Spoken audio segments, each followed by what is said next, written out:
بسم اللہ الرحمن الرحیم۔ رسول خدا صلی اللہ علیہ وآلہ وسلم کے ان قدموں میں جو آپ نے آخر ماہ شعبان میں دیے، شیخ صدوق نے معتبر روایت سے امام رضا علیہ السلام سے نقل کیا کہ امیر المومنین نے روایت کی ہے کہ رسول خدا نے ایک دن ہمیں ایک خطبہ دیا جس میں آپ نے فرمایا: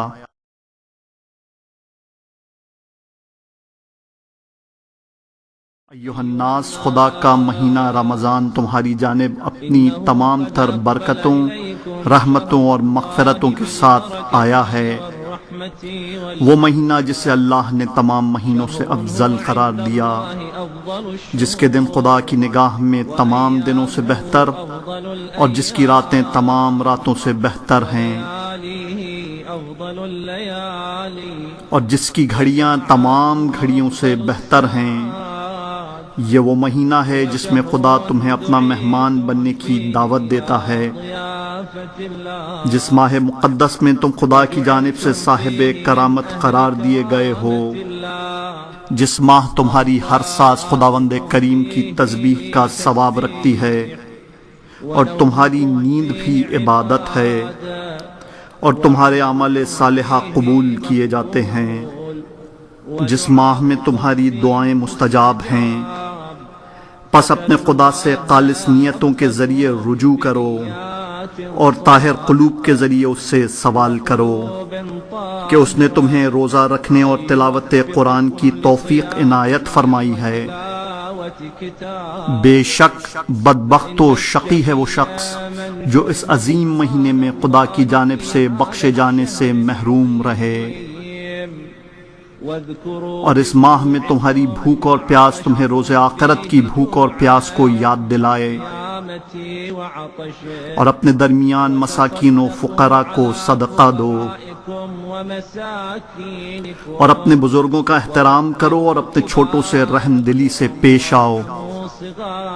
اور اپنے رشتہ داروں سے صلہ رحمی کرو اور اپنی زبان کی حفاظت کرو، اور حرام خدا سے اپنی آنکھوں کو بند رکھو اور اپنے کانوں کو حرام کے سننے سے بند کر دو،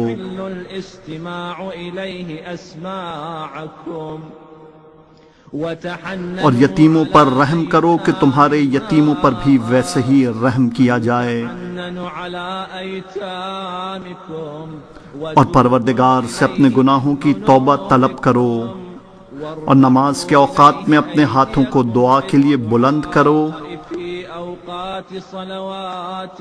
کیونکہ وہی بہترین لمحات ہیں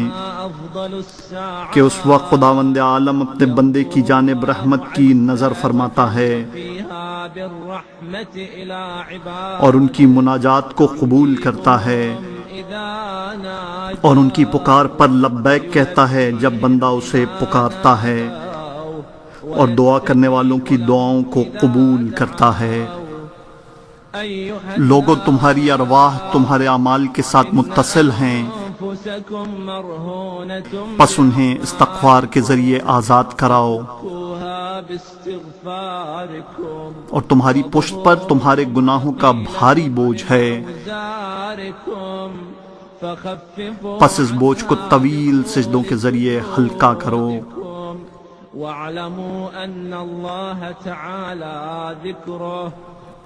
اور جان لو کہ خداوند متعال نے اپنی عزت کی قسم کھا رکھی ہے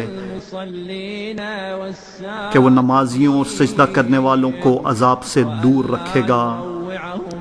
اور ان کو دوزخ کی آگ سے نہ ڈرائے گا جب لوگ رب السماوات والارض کے سامنے حاضر کیے جائیں گے۔ بندگان خدا، تم میں سے جو کوئی بھی کسی روزے دار کو اس ماہ میں افطاری کروائے، خدا اس کو ایک غلام آزاد کرنے کا اجر دے گا اور تمام گزشتہ گناہوں کو معاف کر دیا جائے گا۔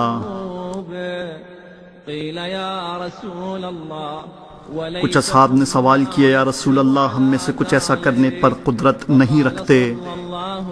رسول انور نے فرمایا: جہنم کی آگ کو ٹھنڈا کرو خواہ آدھے کھجور سے ہی کیوں نہ ہو، آتش جہنم کو ٹھنڈا کرو خواہ ایک کاسہ آب سے ہی کیوں نہ ہو،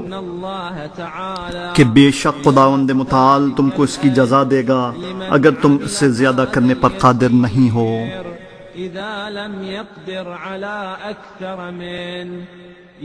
بندگان خدا تم میں سے جو کوئی اس ماہ میں اپنے اخلاق و کردار کو بہتر کرے گا خداوند عالم اس کو پل صراط پر امان عطا کرے گا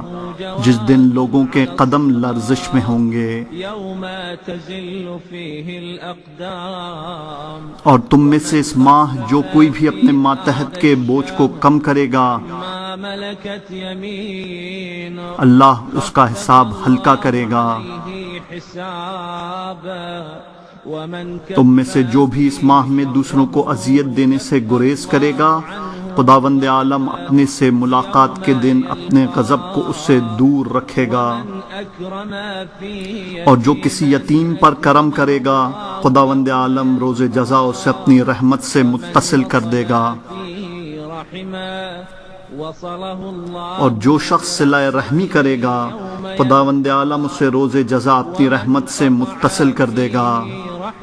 اور جو کوئی بھی اس ماہ میں قطع رحمی کا مرتکب ہوگا خداوند عالم روز جزا اسے اپنی رحمت سے منقطع کر دے گا۔ اور جو کوئی بھی اس ماہ میں مستحب نمازیں بجا لائے گا اللہ اس کے لیے آتش جہنم سے براعت لکھ دے گا۔ اور جو کوئی اس ماہ میں واجب اعمال انجام دے گا خدا اس کے لیے دوسرے مہینوں میں 70 اعمال کی جزا دے گا۔ اور جو کوئی بھی مجھ پر صلوات بھیجنے میں اضافہ کرے گا خداوند عالم اس کے میزان عمل کو اس دن بھاری کر دے گا جس دن اعمال نامے اپنا وزن کھو دیں گے۔ اور جو اس ماہ ایک آیت قرآن کی تلاوت کرے گا خداوند عالم اسے کسی دوسرے ماہ میں پورے قرآن کی تلاوت کا اجر عطا فرمائے گا۔ اے بندگان خدا اس ماہ مقدس میں جنت کے دروازے کھول دیے جاتے ہیں تو اپنے رب سے طلب کرو کہ انہیں تم پر بند نہ کر دے۔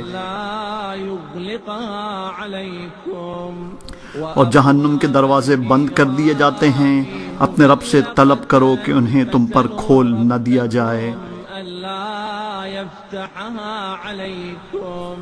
اور اس مہینے میں شیاطین کو زنجیروں میں بند کر دیا جاتا ہے خدا سے طلب کرو کہ ان کو تم پر تسلط و غلبہ نہ دیا جائے۔ امیر المومنین فرماتے ہیں کہ میں نے عرض کی کہ اس ماہ میں سب سے افضل ترین عمل کیا ہے؟